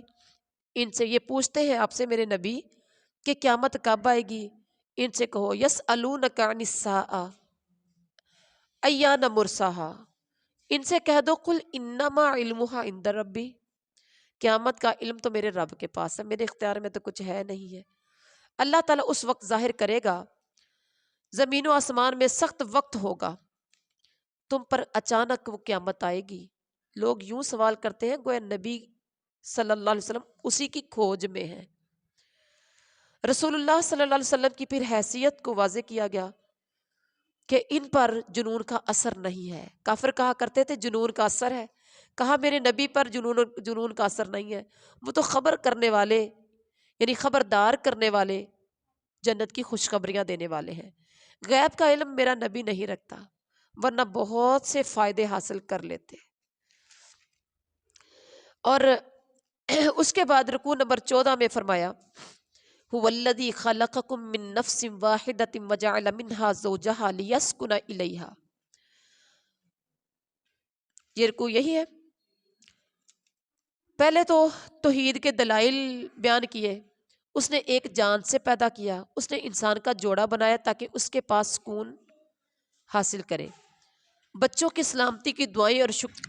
پھر اس کے بعد رد شرک کا تذکرہ کیا کہ اللہ تعالیٰ کی بخشش میں لوگ دوسروں کو حصہ دار ٹھہراتے ہیں۔ اللہ تعالیٰ کے ساتھ جن کو شریک ٹھہرایا جاتا ہے وہ کچھ بھی پیدا نہیں کر سکتے، بلکہ وہ تو خود پیدا کیے ہوئے ہیں۔ جو ان کی مدد کر سکتے ہیں، جو نہ ان کی مدد کر سکتے ہیں نہ اپنی کر سکتے ہیں۔ سیدھی راہ پر آنے کی دعوت دو تو وہ قبول بھی نہیں کرتے، یہ مشرک۔ خواہ پکارے یا خاموش رہیں، دونوں صورتیں ان کے لیے یکساں ہیں۔ مشرک کو سمجھ نہیں آتی۔ اللہ تعالیٰ کو چھوڑ کر جنہیں پکارتے ہیں وہ تو صرف بندے ہی ہیں۔ شریکوں سے دعائیں مانگو تو یہ جواب نہیں دیں گے۔ کیا ان کے پاس پاؤں ہیں جن سے چلے؟ معبودوں کے پاس بت جو ہے جن کو یہ پوجتے ہیں کہ ان کے پاس پاؤں ہیں جن سے چلے؟ کیا ہاتھ رکھتے ہیں کہ ان سے پکڑے؟ کیا ان کے کان ہیں جن سے سنے؟ اپنے شریکوں کو بلا کر میرے خلاف تدبیریں کرو۔ اللہ چیلنج کر رہا ہے۔ اللہ تعالیٰ میرا حامی و ناصر ہے۔ اللہ کے سوا تم جن کو پکارتے ہو نہ تو تمہاری مدد کر سکتے ہیں نہ اپنی مدد پر وہ قادر ہیں۔ اس کے بعد ربانی ہدایات کا تذکرہ ہے۔ نرمی اور درگزری کا میرے نبی طریقہ اختیار کرو۔ یہ نبی کو کہا جا رہا ہے، سمجھایا امت کو جا رہا ہے۔ اچھی بات کی تلقین کرو، جہلوں سے الجھنا نہیں ہے۔ شیطان اکسائے تو اللہ تعالیٰ کی پناہ مانگنی ہے۔ جب قرآن پڑھا جائے تو توجہ سے سننا ہے اور خاموش رہنا ہے۔ اپنے رب کو دل ہی دل میں زاری اور خوف کے ساتھ یاد کرو۔ غفلت میں مبتلا لوگوں کی طرح نہ ہو جانا۔ عبادت سے منہ نہیں موڑنا۔ اللہ کی تسبیح کرنی ہے، اللہ کے آگے جھکے رہنا ہے۔ پھر اس کے بعد اعتراضات کا جواب ہے۔ کوئی نشانی کیوں نہیں لے کر آیا؟ کافر مشرک کیا کہتے تھے؟ کفار مکہ، کوئی نشانی اس نے کیوں انتخاب نہیں کی؟ ان سے کہو کہ وحی کی پیروی کرتا ہوں، ہوتا وہ ہے جو میرا رب کہتا ہے، لاتا وہ ہوں جو میرا رب دیتا ہے۔ رب نے جو بھیجا ہے بصیرت کی روشنیاں ہیں، ہدایت اور رحمت ان کے لیے جو قبول کریں گے۔ اب اس کے بعد رکوع نمبر 15 میں سورت شروع ہو گئی۔ بسم اللہ الرحمن الرحیم، یہ سورۃ الانفال ہے۔ شروع اللہ کے نام سے جو بڑا مہربان نہایت رہنے والا ہے۔ یسألونک عن الانفال قل الانفال للہ والرسول۔ یہاں اموال غنیمت کی تقسیم کا تذکرہ ہے سورۃ انفال میں۔ انفال اللہ تعالیٰ، انفال یعنی انفال اللہ تعالیٰ اور اس کے رسول کے ہیں، مطلب مال غنیمت اللہ اور اس کے رسول کا ہے۔ اللہ سے ڈرو، آپس کے تعلقات درست رکھو۔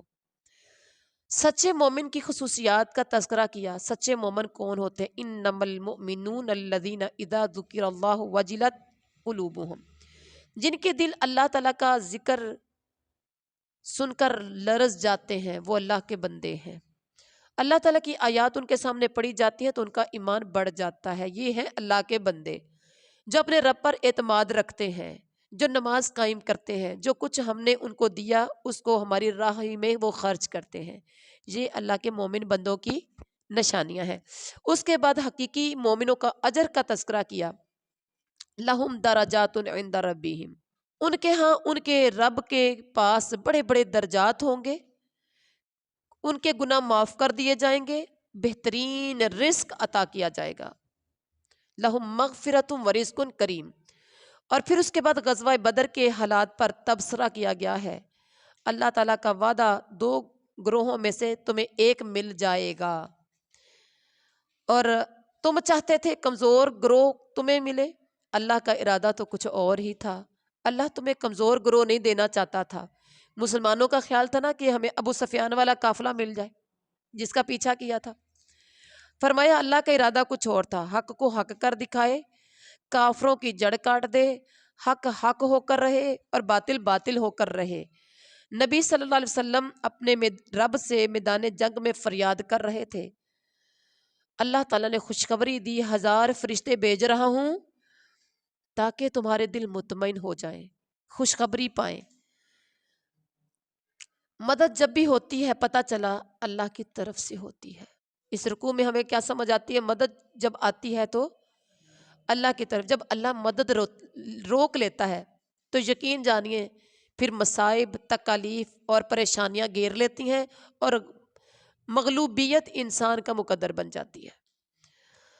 اس کے بعد ہے، اب ہم نے اس رکوع میں کیا سیکھا کہ ہمیں اللہ کے سچے مومنوں کی خصوصیات اپنے اندر پیدا کرنا۔ نمبر 16 کا تذکرہ ہے۔ رکوع نمبر 16 کا موضوع غزوہ بدر میں اللہ تعالیٰ کی مدد ہے۔ بدر میں اللہ تعالیٰ کی مدد کیسے؟ غنودگی کی شکل میں تم پر اطمینان اور بے خوفی کی کیفیت طاری کی گئی، آسمان سے بارش برسائی تاکہ تمہیں اللہ پاک کرے، شیطان کی ڈالی ہوئی نجاست دور کر دے، تمہاری ہمت بند آئے، اس کے ذریعے تمہارے قدم جما دے۔ فرشتوں کو حکم دیا اہل ایمان کو ثابت قدم رکھو، کافروں کے دلوں میں رعب ڈال دیا۔ اللہ تعالیٰ کافروں کی چالوں کو کمزور کرنے والا ہے۔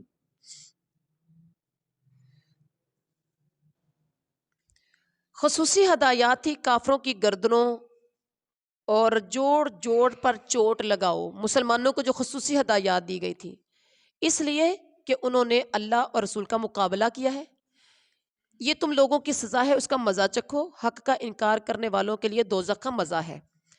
جنگ میں پیٹھ نہیں تم نے پھیرنی، جس نے جنگی چال کی یا دوسری فوج سے ملنے کے علاوہ پیٹھ پھیری وہ اللہ کے غضب میں گر جائے گا، اس کا ٹھکانہ جہنم ہوگا۔ غزوہ بدر پر تبصرہ ہے، تم نے نہیں کیا، جو جیت ہوئی ہے نا تمہیں، تمہاری وجہ سے نہیں ہوئی، یہ سب کچھ اللہ نے کیا ہے۔ تو نے نہیں پھینکا، اللہ نے پھینکا ہے۔ مومنین کے ہاتھ استعمال کیے گئے تاکہ بہترین آزمائش سے کامیابی سے گزار دے۔ کافروں سے کہہ دو تم فیصلہ چاہتے تھے، لو فیصلہ تمہارے سامنے آ گیا۔ بدر میں فیصلہ ہو گیا تھا، حق کی جیت ہو گئی تھی۔ کفر سے باز آ جاؤ، تمہارے لیے بہتر ہے۔ پلٹ کر حماقت کا اعادہ کرو گے تو ہم بھی سزا کا اعادہ کریں گے۔ تمہاری جمعیت خواہ کتنی ہی زیادہ کیوں نہ ہو، تمہارے کسی کام نہیں آئے گی۔ تو پتہ چلا کہ ہم نے اپنا تعلق اللہ کے ساتھ مضبوط کرنا ہے تاکہ ہم اللہ کے ہاں دنیا میں بھی کامیاب ہوں اور آخرت میں بھی کامیاب ہوں۔ 17واں رکوع ہے، یا ایھا الذین آمنوا اطیعوا اللہ ورسولہ ولا تولوا عنہ وانتم تسمعون۔ ایمان والو اللہ اور اس کے رسول کی اطاعت کرو۔ اب اس رکوع کا موضوع اللہ تعالیٰ اور اس کے رسول صلی اللہ علیہ وسلم کی پکار پر لبیک کہنا ہے۔ اللہ اور اس کے رسول کی اطاعت کیا ہے؟ اللہ اور اس کے رسول کی اطاعت کرو، کہنا مانو، اور حکم سننے کے بعد نافرمانی مت کرو۔ ان لوگوں کی طرح نہ ہو جانا جنہوں نے کہا ہم نے سنا حالانکہ وہ سنتے نہیں۔ اللہ تعالیٰ کے نزدیک بدترین قسم کے جانور بہرے گونگے لوگ ہیں جو عقل سے کام نہیں لیتے۔ اور اس کے بعد اللہ تعالیٰ، اگر اللہ تعالیٰ کو بھلائی معلوم ہوتی تو ضرور انہیں سننے کی توفیق دے دیتا، اگر بھلائی کے بغیر انہیں اللہ تعالیٰ سنوا دیتا تو بے رخی سے منہ موڑ جاتے۔ اور پھر فرمایا کہ اللہ تعالیٰ اور اس کے رسول کی پکار پر لبیک کہو جبکہ رسول اس چیز کی طرف بلائے جو زندگی بخشنے والی ہو۔ پھر کچھ ہدایات ایمان والوں کو دی گئی کہ اسلام کی اصلاحی جنگ کا بنیادی نظریہ کیا ہے۔ بچوں اس فتنے سے جس کی شامت گنہگاروں تک محدود نہیں رہے گی۔ جانتے بوجھتے اللہ تعالیٰ اور اس کے رسول صلی اللہ علیہ وسلم کے ساتھ خیانت مت کرو، اپنی امانتوں میں غداری کے مرتکب مت بنو، مال اور اولاد کے بارے میں اپنی سوچ کا رخ درست کر لو، کیونکہ یہ آزمائش ہے۔ وَاعْلَمُوا أَنَّمَا أَمْوَالُكُمْ وَأَوْلَادُكُمْ فِتْنَةٌ وَأَنَّ اللَّهَ عِندَهُ أَجْرٌ عَظِيمٌ۔ اب ہمیں اس رکوع سے کیا سمجھ آتی ہے کہ اللہ تعالیٰ اور اس کے دل کے اللہ تعالیٰ بندے اور اس کے دل کے درمیان میں خود حائل ہے، اور ہمیں اللہ تعالیٰ کے ساتھ اپنا تعلق مضبوط کرنا ہے، اور کیونکہ اللہ تعالیٰ سخت سزا دینے والے بھی ہیں۔ اگر سخت سزا دینے والے ہیں تو اللہ تعالیٰ کے پاس نیکیاں کرنے والوں کے لیے اجر دینے کے لیے بھی بہت کچھ موجود ہے۔ اس کے بعد رکوع نمبر 18 میں فرمایا، جو کہ سازشی لوگوں کی سازشوں کے بارے میں آپ صلی اللہ علیہ وسلم کو آگاہ کیا گیا، اور وہ سازشی کون تھے؟ قریش مکہ تھے، جو کہ آپ صلی اللہ علیہ وسلم کے بڑے قریبی تھے، رشتہ دار تھے۔ یا ایھا الذین آمنوا ان تتقوا اللہ یجعل لکم فرقانا ویکفر عنکم سیئاتکم ویغفر لکم واللہ ذو الفضل العظیم۔ اب اس رکوع کے اندر اللہ تعالیٰ نے سب سے پہلے تو ایمان والوں کو منکرین حق کے بارے میں کہا کہ جو منکرین حق ہیں وہ تمہارے خلاف سازشیں کر رہے ہیں۔ نمبر 1، لیثبتوک او یقتلوک او یخرجوک، وہ آپ کو قتل کرنا چاہتے ہیں یا آپ کو آپ کے مکہ مکرمہ سے جلا وطن کرنا چاہتے ہیں۔ سازشی لوگوں کے رویے کیا ہوتے ہیں اس کا تذکرہ کیا۔ وَإِذَا تُتْلَى عَلَيْهِمْ آيَاتُنَا قَالُوا قَدْ سَمِعْنَا، جب ہماری آیات سنائی جاتی ہیں تو کہتے تھے ایسی باتیں ہم بھی بنا سکتے ہیں، یعنی قرآنی آیات جیسی باتیں ہم بھی بنا سکتے ہیں، استغفر اللہ۔ اور یہ بھی کہا کرتے تھے کہ یہ تو پرانی کہانیاں ہیں جو لوگ پہلے سے کہتے آ رہے ہیں۔ اگر واقعی یہ کلام میں الہی ہوتا تو ہم پر آسمان سے پتھر برسا دے، دردناک عذاب لے کر آ جا۔ اللہم کیا ہے، وَإِذْ قَالُوا اللَّهُمَّ إِن كَانَ هَذَا هُوَ الْحَقُّ مِنْ عِنْدِكَ فَأَمْطِرْ عَلَيْنَا حِجَارَةً مِنَ السَّمَاءِ أَوِ ائْتِنَا بِعَذَابٍ أَلِيمٍ۔ کتنی ہٹ درم قوم تھی کہ اگر واقعی یہ کلام حق ہے تو ہم پر آسمان سے پتھر برسا دے یا دردناک عذاب لے آ۔ یہ مسجد حرام کا راستہ اللہ تعالیٰ کہتے ہیں کہ روکتے ہیں، کیونکہ حالانکہ اس کے جائز متولی یہ لوگ نہیں ہیں۔ بیت اللہ کے پاس ان کی نماز کیا ہے؟ وَمَا كَانَتْ صَلَاتُهُمْ عِنْدَ الْبَيْتِ إِلَّا مُكَاءً وَتَصْدِيَةً۔ بیت اللہ کے پاس ان کی نماز سیٹیاں بجانا، تالیاں بجانا ہے۔ ان لوگوں نے حق کو ماننے سے انکار کیا ہے، اپنے اللہ تعالیٰ کے راستے سے روکنے کے لیے خرچ کر رہے ہیں، اور ابھی اور کریں گے۔ ان کی کوششیں پچھتاوے کا سبب بنیں گی، یہ لوگ مغلوب ہوں گے، جہنم کافروں کو جہنم کی طرف گیر کر لایا جائے گا، یہ لوگ اصل دیوالیے ہیں۔ اس کے بعد اللہ تعالیٰ نے اپنی سنت کا، اپنے طریقے کا تذکرہ کیا۔ کیا کہا کہ اللہ تعالیٰ کی سنت کیا ہے؟ اللہ تعالیٰ کسی نبی کی موجودگی میں پہلا نمبر تو وہ عذاب نہیں دیتا۔ اللہ تعالیٰ اپنی اصلاح کر کے استغفار کرنے والوں کی موجودگی میں بھی عذاب نہیں دیتا۔ اب غور کیجئے، اللہ تعالیٰ کے ساتھ ہم نے اپنے تعلق کو مضبوط کرنا ہے، اپنے گناہوں کی معافی مانگنی ہے، اللہ تعالیٰ کو پاکیزگی سے، اللہ تعالیٰ پاکیزگی کو، گندگی کو پاکیزگی سے چھانٹ کر الگ کر دیتا ہے۔ اللہ تعالیٰ ہر چیز کی گندگی کو ملا کر اکٹھا جہنم میں جھونک دیتا ہے، اور ہم نے اپنا تعلق اللہ تعالیٰ کے ساتھ مضبوط کرنا ہے، اچھائی اور برائی کی پہچان کرنی ہے۔ اللہ تعالیٰ تمام برائیوں سے ہمیں دور کر دے گا جب ہم اللہ کے ساتھ اپنا تعلق مضبوط کریں گے۔ اس کے بعد ہے قُل لِّلَّذِينَ، یہ 19واں رکوع ہے۔ قُل لِّلَّذِينَ كَفَرُوا إِن يَنْتَهُوا يُغْفَرْ لَهُم مَّا قَدْ سَلَفَ وَإِن يَعُودُوا فَقَدْ مَضَتْ سُنَّتُ الْأَوَّلِينَ۔ کافروں کو تنبیہ ہے، اللہ تعالیٰ کے آگے جھکنے تک جہاد جاری رہے گا۔ اگر باز آ جائیں تو جو ہو چکا اس سے درگزر کر لیا جائے گا۔